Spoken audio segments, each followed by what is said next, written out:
السلام علیکم و رحمت الله و برکاته. دوستان و برادران عزیز، این حال ما در خیتای قرار داریم در شهر چینن. هر کجایی که باشین در حفظ امانی الله باشین. یعنی این حال چنون که میبینیم در جامعه بینهایت و بینهایت بیماری، سحر و جادو و جن شیاطین بینهایت و بینهایت زیاد شده است. همش سبب آن است که انسان از عبادت الله دور است. انسان اگر که نماز را بخونه، چون که رسول الله صلی الله علیه و سلم میفرماید من صلى صلاة الصبح هو فی ذمة الله. هر انسانی که نماز بخونه او در ذمه خداوند است. خدا او را به عهده میگیره که او را یگان چیز ضرر رسانده نمیتونه.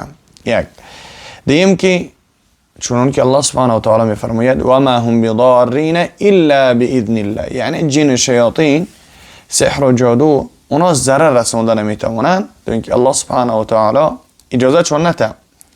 خب در کدام حالت الله سبحانه و تعالی اونها را اجازه میده؟ در حالتی که ما از اگر عبادت الله دور شیم.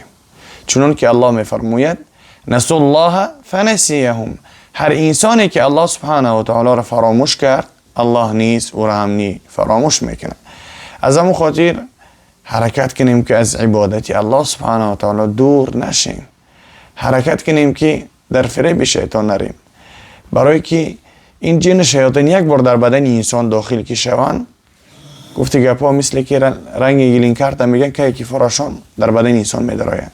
نماز ترک کردی در بدنت میدراید. موسیقی گوش کردی در بدنت میدراید. ترسیدی در بدنت میدراید. مثلا که طاقه ماندی در بدنت میدراید. شو طاقه خوارفتی در بدن بسیاری حالتاش هستن که در بدن انسان داخل میشوند. از همون خاطر باید ما و شما از عبادت الله دور نشیم. حداقل این دعایی که رسول الله صلی الله علیه و سلم برای ما و شما تعلیم داده باید اینها را ترک نکنیم. هر کجایی که باشین در حفظ امانی الله باشین. اگر که بخواین که سحر و جادو باید تاثیر نکنه در بدن انسان، باید هر سحر و هم بگاه این دعاهایی که رسول الله صلی الله علیه و سلم برای هر کدی ما و شما تعلیم داده اینه باید بخونیم.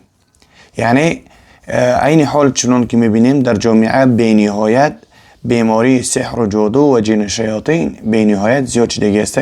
از سبب بیماری سحر و جادو بعضی اویله ها ویران میشوند، بعضی انسان ها خودشون بگیم دار میکشن، بعضی انسان ها خودشون در دایره آوازان میکنن میپرتاین.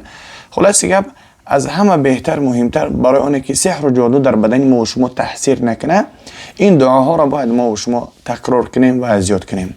یکم دعا باید بعد هر نماز باید ما چیکار کنیم؟ این دعا را بخونیم. اولش نماز بامداد را باید ما ترک نکنیم. بعد نماز بامداد باید 3 مرتبه بگیم سبحان الله و بحمده عدد خلقه و رضاء نفسه و زینت عرشه و مداد کلماته. یکم دعا. دوم دعا بعد از نماز باید چیکار میکنیم؟ 10 مرتبه که 100 مرتبه لا اله الا الله وحده لا شريك له له الملك وله الحمد وهو على كل شيء قدير. دوم دعا. سوم دعا بسم الله الذي لا يضر مع اسمه شيء في الأرض ولا في السماء وهو السميع العليم. چهارم دعا اللهم إنا نعوذ بك من البرص والجنون والجذام ومن سيء الأسقام. خداوند هر یک ما و شما از بیماری سحر و جادو نگه بداره. السلام.